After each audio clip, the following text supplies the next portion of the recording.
Bismillahirrahmanirrahim. Kita lanjutkan pelajaran kitab Tijan Ad-Daruri, kitab yang menjelaskan tentang ilmu tauhid. Masih dalam pembahasan sifat baqo, sifat yang wajib di Allah, yaitu sifat baqo artinya kekal. Allah wajib kekal abadi. Berarti selain Allah tidak ada yang kekal, tidak ada yang abadi.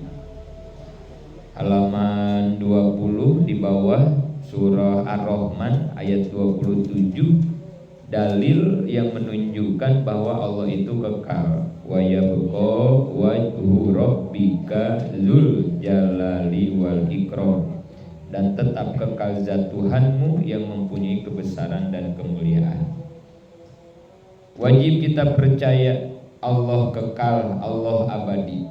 Selain Allah tidak ada yang kekal. Kita semua yang melekat di dalam diri kita, kebahagiaan, ilmu, kesulitan, semuanya tidak ada yang kekal. Hanya di dalam hadis ada 8 perkara yang ditahsis, dikecualikan. 8 perkara ini mah oleh Allah diabadikan, dikekalkan. Kemarin udah kita bahas. Yang pertama kolam, kedua lauh mahfuz, ketiga aras, keempat ruh, sampai ruh kemarin itu ya. Kemudian dari ruh ditambah penjelasan tentang 5 unsur manusia kemarin itu ya. Ada jasad, ada nafsu, ada akal, ada hati, kemudian ruh. Sekarang kita lanjutkan nomor 5 yang dikekalkan oleh Allah, yaitu kursi. Kursi jangan dibayangkan, jangan dipikirkan kayak kursi kita, maksudnya bangku, bukan gitu ya.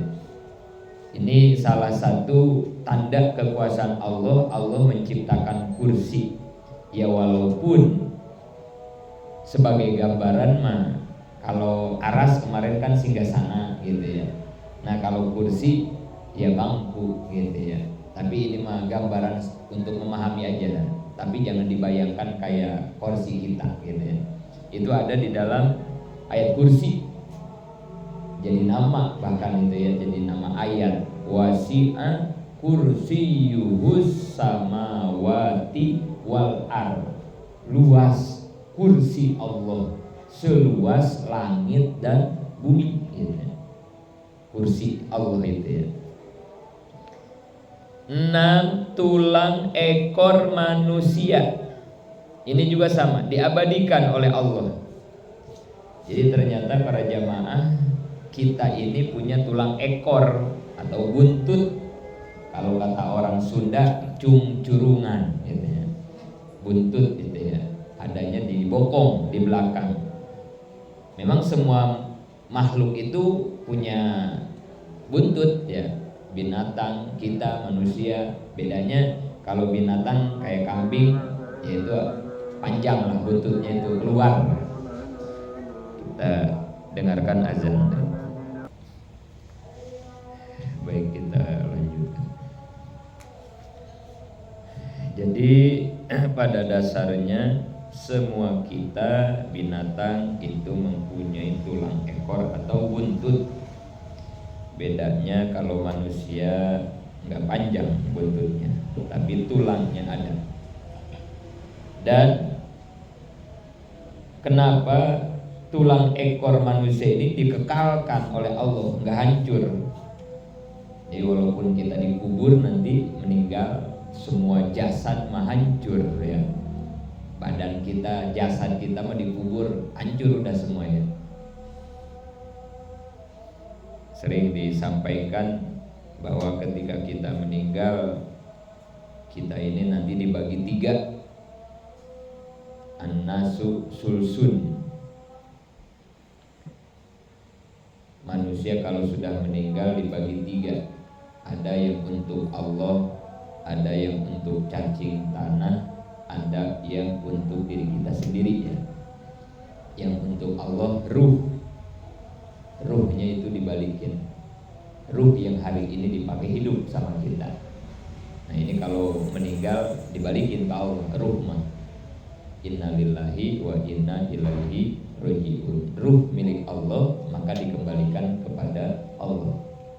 Yang kedua ada yang untuk cacing tanah, yaitu jasmani kita. Semuanya ini jasmani, jadi empan cacing doang di kuburan. Nggak sampai setahun ya manusia itu ya, karena ternyata bangkai manusia itu beda dengan bangkai binatang. Ternyata beda banget,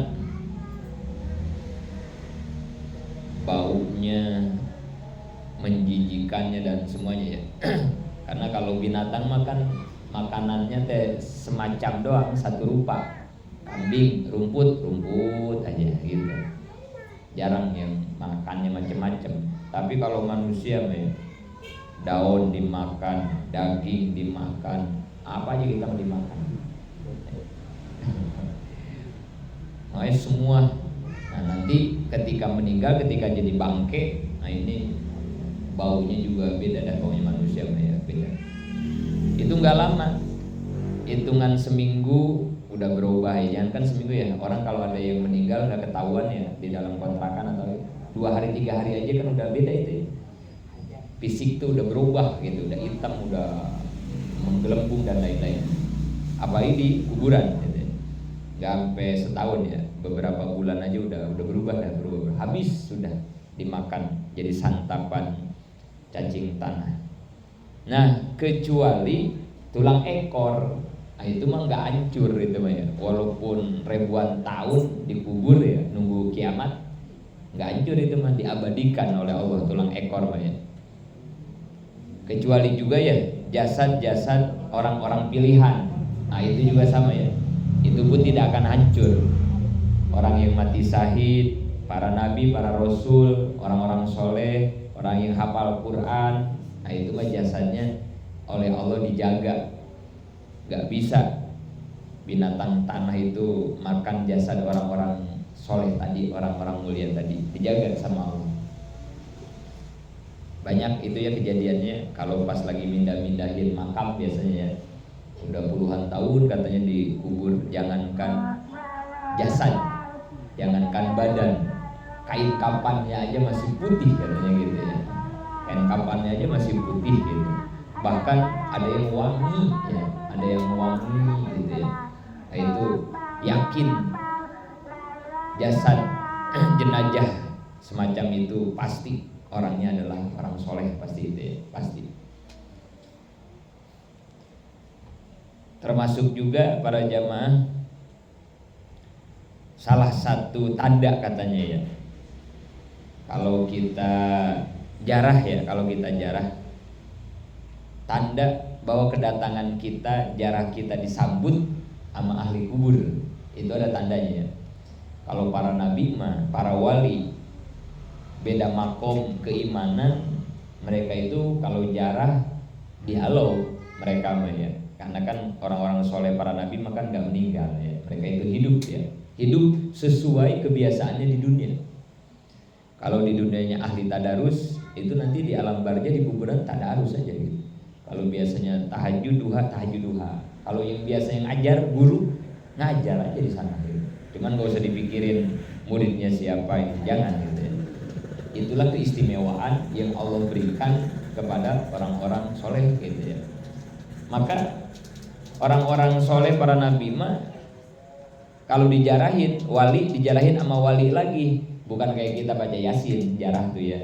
Mereka mah dihalau, ngobrol gitu, mungkin curhat gitu ya, gimana ada masalah gini-gini dulu gitu mungkin gitu ya. Kalau wali sama wali gitu ya, seliting lah misalnya gitu ya, pangkatnya apalagi nabi sama nabi. Sebagaimana Nabi Isa ketika ziarah ke ibunya Siti Maryam, itu dalam keterangan dijelaskan meninggalnya udah lama Siti Maryam. Suatu saat Nabi Isa tuh jarah ke ibunya. Karena Nabi Isanya nabi, Siti Maryamnya juga di atas wali ya, Siti Maryam itu ya, wanita yang terjaga kehormatannya seumur hidup, nggak pernah dilihat oleh laki-laki yang bukan mahram ya. Diamnya teh kan di mihrab aja ya, di kamar khusus Siti Maryam ya, nggak pernah keluar-keluar. Sampai punya anak Nabi Isa juga bukan hasil hubungan suami istri ya, tapi langsung ditiupkan oleh malaikat. Saking mulia dan terhormatnya Siti Maryam, ibadah aja udah. Bahkan ketika dilihat ya ke kamarnya ya oleh bapaknya Siti Maryam itu, dilihat ada makanan ya, ada makanan aja, ada buah-buahan, ada makanan. Bapaknya ngaget, ini ada makanan dari mana? Perasaan kamu nggak pernah kemana-mana kan gitu ya. Siti Maryam menjawab, min indillah, ini rezeki dari sisi Tuhan gitu ya. Jadi sampai begitu ya kemuliaannya orang-orang solehah, orang-orang baik, sampai rezeki aja disiapkan sama Allah. Syaratnya apa? Asal kita hidup mau ibadah, nyembah, bakti kepada Allah, udah gitu.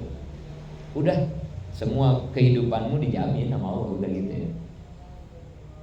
Kita mah repot, ibadahnya belentang-belentong, seadanya, bahkan sisa waktu ibadah kita mah ya. Jadi repot hidupnya tuh kita mah ya. Pusing nyari dunia, pusing nyari duit, wah pusing, udah kita mas dipusingin mulu gitu ya. Karena memang memilihnya jalur itu kita mah. Coba aja ganti jalurnya. Udah rezeki mah udah jadi tanggungan Tuhan kan gitu ya. Pokoknya saya mah fokus ajan, sebelum ajan ada di masjid. Tiap waktu berjamaah, waktunya ngaji berangkat. Nyari rezeki mah sisa waktu aja udah gitu ya. Ada waktu kosong pakai dagang, pakai kerja. Kalau aja begitu mindsetnya, kalau aja begitu pola hidup kita, udah dijamin Allah yang janji itu mah ya, Allah yang janji. Cuman karena kita memilih hidup ribet, ya udah silakan kata Allah. Kalau emang mau ribet mah, sono dagang, sholat Johor jam 2:30 aja nggak apa-apa gitu ya. Ya udah, rezekinya juga sama Allah diulur-ulur. Kadang mau udah di depan mata, mau Allah ditarik lagi. Kita mah ya capek kita mah ya. Kalau orang-orang kayak tadi mah dikejar-kejar rezeki kan gitu hidupnya tuh ya. Kalau model kayak kita mah ngejar-ngejar rezeki, yang ngejarnya juga udah kayak asap kita mah ya. Kayak mau dapet, udah deket hilang, gitu. Karena tadi ya salah ngambil jalur. Padahal Allah udah nyiapin ya jalur yang tadi sebenarnya. Mungkin karena kurang yakin apa gimana gitu ya, kita gak ngerti gitu ya kenapa gitu ya. Padahal di ayatnya udah jelas, guru-guru juga udah nyampein, tapi masih berani aja kita. Mendingan ngeduluin kerja daripada mentingin sholat awal waktu berjamaah kita gitu. Mendingan kagak puasa, biarin, yang penting mah ini proyek ngegali kabel PLN beres sesuai target, kita mah gitu ya. Biarin Ramadan mah nggak puasa juga gitu. Kan ini udah keblinger ya orangnya. Rezekinya dari Allah, tapi perintah Allahnya ditinggalkan. Terus kata Allah, lah lu gimana mau gua kasih rezeki kan gitu ya. Yang ada juga nggak dipakai ibadah kan gitu ya. Itu kayak Siti Maryam gitu ya. Disediain rezekinya langsung dari surga, dibawa oleh malaikat ke kamarnya.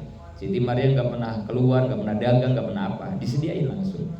Itulah bentuk kesolehan orang, ditanggung semuanya oleh Allah. Jadi Siti Maryamnya di atas wali, pangkatnya Nabi Isa, Nabi. Begitu jarah nih ke kuburan Siti Maryam nih, ke ibu. Ngobrol mereka mah, karena emang levelnya udah kayak begitu kan ya. Nabi dengan wali lah gitu ya, ngobrol. Apa salah satu perbincangannya? Kata Siti Maryam begini, wahai anakku, sampaikan kepada manusia, kepada umatmu, ternyata benar-benar sakit kejadian sakaratul maut. Itu salah satu pesan Siti Maryam kepada Nabi Isa anaknya. Sampaikan katanya ke orang-orang, takut gak percaya kan itu ya. Ini ibu ngalamin kan itu ya, kan udah meninggal dan udah lama itu ya. Sampai hari ini masih kerasa sakitnya sakaratul maut. Berarti saking sakit-sakitnya sakaratul maut gitu. Nah itu disampaikan oleh ibunya yang sudah meninggal gitu ya. Ketika Nabi Isa jarah, begitulah orang-orang soleh sama para nabi. Jadi berdialog karena nggak meninggal kan gitu. Wali-wali ke sama, guru-guru kita itu ya. Kalau jarat ya begitu ya. Kadang muridnya mah suruh baca la ilaha illallah gitu, yang banyak. Dianya mah diem aja. Diem teh bukan ngapa-ngapain, itu teh lagi ngobrol biasanya sama ahli kubur gitu. Mereka mah sampai begitu. Tingkatan-tingkatan kita mah ya begitu dah lumayan, dengan jaraknya kita udah bagus banget kan gitu ya. Nah, katanya ini menurut orang-orang yang sudah di jalur ini ya, di jalur hikmah lah gitu mungkin ya. Kalau kita jarah mau ke orang tua, mau ke wali, mau ke guru, mau ke siapapun, kalau kita jarah disambut, diterima gitu ya. Kan kalau jarah teh kayak namu ya, kayak kita namu. Saya jauh-jauh dari Bantar Gebang ke sini, Pak Haji Dayat, namu. Kan itu teh beda-beda tamu teh, ada yang diterima sama tuan rumah teh, ada yang enggak. Kan dilihat dulu dari kaca, dari hordeng. Wah, ini tamu bikin pusing doang nih. Ini pertamanya curhat, kesononya minjem duit nih. Udah bilangin, bapak lagi tidur, kalau enggak apa gitu ya. Jadi kan ada yang diterima, ada yang ditolak ya. Enggak semua orang yang nenamu diterima kan, enggak kan gitu ya. Ada yang ditolak juga kan gitu ya. Sama kita jarah ternyata begitu. Jadi jangan dikira kita jarah itu diterima terus sama ahli kubur, enggak. Kadang mah ada yang ditolak, bahkan kadang yang ahli kuburnya lagi enggak di tempat. Nah ini mah jangan dibayangin ya, karena ini pembicaraannya orang-orang suluk lah gitu ya. Kita mah ya udah percaya aja gitu ya. Nah, salah satu tandanya kalau kita jarah diterima atau ahli kuburnya lagi ada, biasanya wangi. Nah, ini salah satunya. Wangi. Jadi kalau bapak-bapak lagi jarah wangi, jangan lari ya. Ini ada setan nih kayaknya, ini wangi-wangi. Jangan ya. Wangi ya, wangi. Saya secara pribadi ya alhamdulillah ya, karena dikasih ilmunya begitu. Sebelum jarah niatnya diajarin segala macam, diajarin cara duduknya di mana, diajarin. Nah, nanti gitu tuh kata guru. Makanya kalau kamu jarah nanti nyium, wanginya beda, wangi bukan wangi parfum kita, bukan wangi kembang-kembang yang suka ada di kubukan, wangi aja. Nah, itu tanda berarti kamu jarah diterima, silaturahmi kami diterima, dan ahli kuburnya ada. Kalau udah begitu husu dah gitu ya. Kenapa husu? Jadi bukan kita ngedoain kalau udah begitu mah ya, minta doa. Nah, ini kalau didengar sama orang salafi kita disebut musyrik gitu ya. Minta doa sama kuburan kan itu ya. Ya biarin, mereka nggak percaya nggak apa-apa ya. Nah, ini mah pemahaman kita dari guru kan gitu ya. Jadi kalau udah begitu mah udah jangan baca Yasin, udah diem aja, berhenti dah kalau udah gitu kita. Kalau udah kecium wangi gitu ya, udah diem udah ngedoa langsung di situ ya. Doain, minta doain sama beliau lah gitu. Sohibul makbaroh gitu ya. Kalau di wali ya wali. Nah, sekali lagi ya, ini kalau diomongin sama kelompok sebelah kita udah bid'ah, udah musyrik, udah segala macam dah gitu ya. Jadi mereka itu ngedoain, orang tua kita ngedoain, kalau kita jarah ya, ngedoain, guru-guru kita ngedoain. Dia tahu, dia ngedenger, dia nyambut gitu. Kadang wanginya teh panjang, kadang wangi hilang, ada yang begitu gitu. Kadang belum nyampe aja udah wangi, belum masuk wangi. Dan itu ada tata caranya. Itu tandanya kita diterima. Dan ingat ya, jarah itu bentuk silaturahmi ya. Kan diperintahkan kita silaturahmi. Dengan silaturahmi, kata Nabi, kita dikasih dua hal: dipanjangkan umur, diluas lapangkan rezeki. Jangan dikira orang yang meninggal kita udah nggak bisa silaturahmi, udah mati. Awas ya. Jadi pemahaman silaturahmi itu bukan sama yang hidup doang. Kita jarah teh silaturahmi. Suami udah meninggal, istri datang silaturahmi, jarah. Istri meninggal, suami, ibu meninggal, guru, silaturahmi. Ya kalau kita mungkin minimal setahun sekali dah ya, silaturahmi ke yang hidup lebaran, silaturahmi ke kuburan juga kita mah lebaran. Kira-kira bapak punya anak didatengin lebaran doang, gimana itu? Gitu ya. Kita punya anak ya, tapi datangnya lebaran doang sama kita, sedih ya, sedih. Kita pengen tiap minggu kumpul kan gitu ya. Maka usahain jarahnya tiap minggu, setiap hari Jumat. Silaturahmi ke kuburan deh jarang, seminggu sekali hari Jumat yang dekat ya. Kalau yang jauh mah biarin dah lebaran doang gitu ya. Tapi kalau emang masih di kampung kita, biasain ya. Ya Allah, itu senang banget orang tua kita ya. Kita datang, kita main kan itu ya. Main silaturahmi setiap Jumat usahain ya. Dan dengan jarah itu ya minimal tadi ya, kita bakal dipanjangin umur, kemudian diluas lapangkan rezeki. Bahkan jangan berani-berani jarah ke wali-wali kalau orang tua kita nggak pernah dijarahin, jangan ya. Jangan ya. Wali Songo 1,5 juta 3 hari dijabanin, emaknya di pinggir rumah itu ya, dia lewat, jangan ya. Ditawain katanya itu mau wali kita. Kalau kita jarah ke wali-wali, kagak jarah dulu ke orang tua, ditawain sama wali, ditawain. Kata wali teh, ngapain lu jauh-jauh datang ke gua, keramat lu no, gitu. Tawain. Jadi kalau mau jarah orang tua dulu ya, orang tua dulu jarah, baru berangkat ke Jawa. Nah itu nggak apa-apa, gitu ya. Jangan sampai ke wali-wali mah rajin kita jarah, ngeluarin ongkos, kuburan emak di Bahraden nggak dijarah-jarahin misalnya ya. Jangan ya, ditawain gitu ya.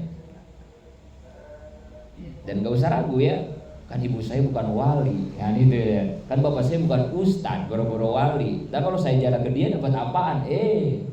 Keramat. Ibu bapak mah mau dia wali, mau dia apa, namanya bapak. Walaupun bapak kita tukang maksiat misalnya gitu ya, keramat. Itu mah keramat udah itu. Gak ada kan perintahnya di Quran ya. Jangankan cuma punya dosa orang tua kita, kafir sekalipun orang tua kita, tetap aja kita harus membarengi, menyertai dalam kehidupan dengan sebaik-baiknya, kan begitu ya. Walaupun orang tua kita beda keyakinan ya. Jadi jangan disepelekan ya, jangan disepelekan ya. Ketika hidupnya kita harus silaturahmi, udah meninggal kita harus jarah gitu ya. Nah, tulang ekor manusia itu tidak akan hancur, walaupun tadi badan-badan kita mah semua hancur, terutama tadi ya orang-orang soleh itu mah dia mah dijaga, tapi tulang ekor manusia nggak hancur. Dan nanti ketika kita dibangkitkan ke akhirat, ke alam mahsyar berarti ya, setelah kiamat selesai kan kita nanti dibangkitkan kembali, Allah akan menciptakan kita, menyusun kembali kita. Bahan dasarnya ternyata dari tulang ekor. Ya kan nanti dibangkitin kita dari kubur, terus kan kita dijadiin lagi manusia kan gitu ya. Nah itu ternyata di dalam keterangan dijelaskan itu dimulainya dari tulang ekor kita. Bahan awal, bahan dasar penciptaan manusia nanti di alam mahsyar berarti ya, itu tuh dari tulang ekor. Makanya dia mah abadi, karena itu bakal jadi bahan baku, bahan dasar gitu. Nanti dibangkitkan, di situ dimulainya. Terus nomor 7 yang akan diabadikan adalah sorga. Nomor 8 adalah neraka. Jelas ya, sorga, neraka diabadikan oleh Allah. Kenapa ini abadi? Karena ini adalah tempat akhir setiap manusia. Wa bi anna marji'al muslimin li jananihi wa bi anna marji'al kafirin li jahannami. Tempat kembali muslim ke surga, tempat kembali kafirin ke neraka. Kholidina fiha abada. Yang di surga kekal di dalam surga, yang di neraka kekal di dalam neraka. Karena penghuni surga kekal, karena penghuni neraka kekal, maka surga dan nerakanya juga kekal gitu ya. Kecuali orang mukmin yang fasik. Mukmin ada dua, ada mukmin fasik, ada mukmin soleh. Mukmin fasik itu adalah iman tapi suka bikin maksiat, namanya mukmin fasik, berdosa. Kalau mukmin soleh ya iman, ya beramal soleh, gitu ya. Kalau mukmin fasik mah sebelum ke surga dibersihkan dulu di neraka dosanya ya. Setelah bersih, dibersihkan di neraka, baru oleh Allah diangkat ke surga, karena di hatinya ada iman. Walaupun imannya sebesar biji sawi katanya.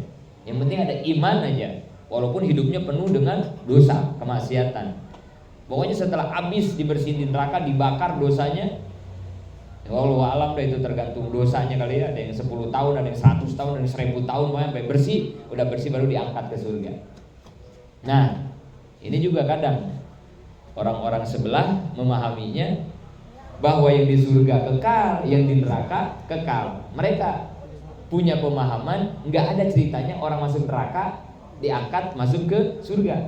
Ini orang-orang sebelah nih, pemahaman orang sebelah, ada yang modelnya begitu ya. Mereka ya biarin aja, biar memang pengen di neraka kali dia kali ya, dantepin aja gitu ya. Jadi kata dia begitu ya, Jadi memang jelas keterangan awal begitu ya, ahli neraka kekal di neraka, ahli surga kekal di surga. Tapi ada pengecualian, kecuali mumin fasik. Orang yang punya iman walaupun dia banyak dosa, memang betul awalnya masuk neraka. Tapi karena dia punya cahaya iman walaupun sebesar biji sawi, setelah habis dosanya dia mah pasti diangkat gitu ya. Jadi bukan selamanya di neraka kalau orang beriman mah ya enggak gitu ya. Jadi kalau mereka anggapannya enggak, udah ke neraka mah udah kan, enggak ada ceritanya orang ke neraka, enggak ada. Ya terserah begitu ya, pemahamannya sebetulnya tidak begitu. Nah itu 8 hal yang akan diabadikan oleh Allah, tidak akan hancur. Tapi ingat ya, ini bakonya disebut bako zamani, walaupun kekal tapi tetap terikat oleh waktu, oleh zaman. Artinya apa? Dulunya kan tetap enggak ada. Kalau Allah mah kan enggak begitu ya. Allah tidak ada akhir dan tidak ada awal. Tapi yang 8 ini mah tidak ada akhir tapi ada awal. Kan gitu, diciptain dulu sama Allah terus dikekalkan gitu. Jadi dia mah bakonya kan zamani. Kalau Allah mah bakonya hakiki gitu ya. Terus halaman 21, Sara menetapkan bahwa alam semesta seluruhnya akan hancur sebagaimana firman Allah dalam surat Ar-Rahman ayat 26. Kullu man 'alaiha fan. Lanjutan yang tadi tuh ya. Wa yabqa wajhu rabbika dzul jalali wal ikram. Artinya pada dasarnya semua makhluk mah bakal hancur gitu ya. Kemudian para jamaah tolong diperhatikan. Di sini ya. Di sini artinya nih, semua yang ada di bumi akan binasa, gitu ya. Arti terjemahnya kan begitu ya. Makna atau tafsir ayat ini ya, kuluman alaihapan, semua bakal hancur. Ini terbagi 2 makna ya, 2 tafsir. Kalau menurut ulama-ulama syariat, ini kehancurannya terjadi nanti kiamat. Kalau menurut ulama syariat ya, ulama-ulama syariat. Jadi dimaksud semua itu akan hancur, itu adalah nanti ketika terjadi kiamat. Nggak ada yang nyisa ya kiamat ya. Pokoknya kiamat udah semua hancur, udah semua hancur, semua mati.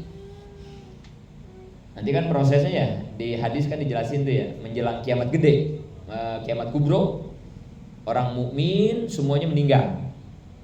Karena orang mukmin tidak akan merasakan kiamat ya, makanya meninggal semua. Pokoknya yang ada iman di hatinya meninggal.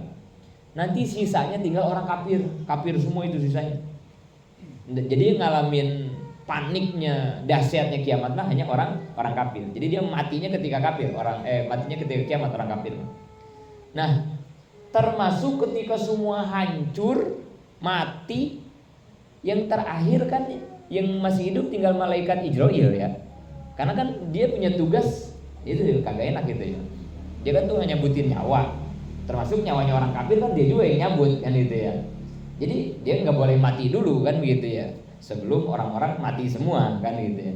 Nah itu nanti yang terakhir hidup itu malaikat Ijroil. Sedangkan malaikat Ijroil juga kena hukum ini, kuluman alaiha pan. Semua orang harus, semua makhluk harus hancur. Tinggal sendirian nih malaikat Ijroil. Dalam keterangan dijelaskan. Dia nanya ke Allah, ya Rob, ini saya tinggal sendirian ini katanya. Ini gimana nih saya? Ya maksud dia makanya saya mati apa kagak gitu ya. Tapi kan ini ada ayat. Ini berlaku kepada semua makhluk termasuk Ijroil. Kata Allah, kamu juga harus mati. Karena ini kiamat. Terus saya gimana matinya? Kata dia gitu. Lah kan kamu tukang nyambut nyawa orang katanya. Cabut sendiri gitu kata Allah. Ya maksudnya kalian mau dicabutin sama Allah gimana gitu? Enggak, ternyata dia suruh nyambut sendiri. Oh ya udah, dicabut sama dia tuh nyawanya sendiri tuh ya, malaikat Ijroil. Begitu dicabut, baru sedikit sakit banget, sakarat ya, sama sakarat ya. Mau malaikat mau siapa sama sakarat, sakit semua juga sakit. Begitu dia ngerasain sakit, kata malaikat Ijroil, Masya Allah, oh begini ya sakitnya sakaratul maut, kata dia begitu tuh. Itu baru sadar dia karena dia baru ngalamin itu ya. Kata Ijroil, tahu sakit begini mah katanya, dulu saya nyambutin arwah-arwah orang, nyawa-nyawa orang katanya mau pelan-pelan, kata dia begitu ya. Ya tapi udah terlambat, orang udah mati semua kan gitu ya. Artinya, jadi ternyata emang kejadian sakarat mah siapapun merasakan sakitnya gitu ya. Sampai Nabi ngajarin doa itu ya, Allahumma hawwin alaina fi sakaratil maut. Ya Allah, ringankan kita semua nanti dalam menghadapi sakaratil maut. Ingat ya, ada sukses hidup, ada sukses mati. Ada dua-duanya. Hidup sukses, mati sukses. Nah, itu sempurna. Nah, ini ingat ini ya. Ini target kita, cita-cita ya. Mau sukses hidup, mau sukses mati. Kalau dua-duanya sempurna lah. Hidup sukses, mati sukses. Kalau boleh milih, bapak-bapak, ibu-ibu, pengen sukses hidup apa pengen sukses mati? Jangan dua-duanya, dua-duanya sempurna ya. Ini kalau suruh milih gitu ya. Mendingan sukses hidup apa sukses mati? Ya terserah, bebas. Sukses hidup silakan. Kalau orang milih sukses hidup, matinya kagak sukses misalnya ya. Berarti semasa hidup sih sukses, berhasil, usaha, ekonomi, rumah tangga, semua sukses. Tapi begitu mati, belangsak. Mati belangsak bagaimana? Mati dalam keadaan su'ul khotimah ya. Mati tidak membawa iman. Berarti kan gagal, nggak sukses berarti kan kalau gitu ya. Kalau nggak sukses berarti matinya su'ul khotimah kan. Tapi kalau sukses mati, walaupun selama hidup gagal mulu, walaupun selama hidup belangsak mulu, miskin mulu, melarat mulu, masalah mulu, nangis mulu, nggak apa-apa. Tapi pas mati sukses. Bagaimana mati sukses? Mati dalam keadaan husnul khotimah. Mati bisa membawa iman Islam. Jadi kalau boleh dipikir-pikir, mendingan sukses mati daripada sukses hidup. Ya kalau dua-duanya lebih bagus ya. Jangan sampai salah ya. Jangan pengen hidup doang kita sukses ya, nggak mikirin meninggal kita. Nah yang harus dipikirin mah adalah sukses mati. Sukses ketika meninggal dunia. Nah, ketika semuanya kiamat, hancur, itu yang dimaksud dengan ayat kulungan alaiha pan. Kehancuran itu ketika terjadinya kiamat menurut ulama syariat.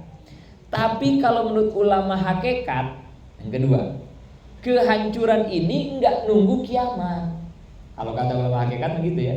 Jadi ini maksud kehancuran di sini enggak nunggu nanti kiamat. Saat ini kita udah hancur gitu. Ini walaupun kita belum nyampe enggak apa-apa. Ini teorinya aja lu pahamin. Kali aja kita nyampe nih ke sini kan itu ya. Awas. Yang kaya jangan merasa punya kekayaan. Maksud begitu ya. Yang pintar jangan merasa bisa. Yang punya tenaga bisa nolong orang jangan merasa kita bisa mampu. Awas ya. Karena pada dasarnya kita nggak ada, kita ini hancur, kita ini nggak ada. Jangan ngaku-ngaku kita ada, gitu. Kuluman alaiha pan. Semua makhluk itu hancur, bukan nanti kiamat. Kalau kata ulama hakikat, hari ini kita sudah tidak ada.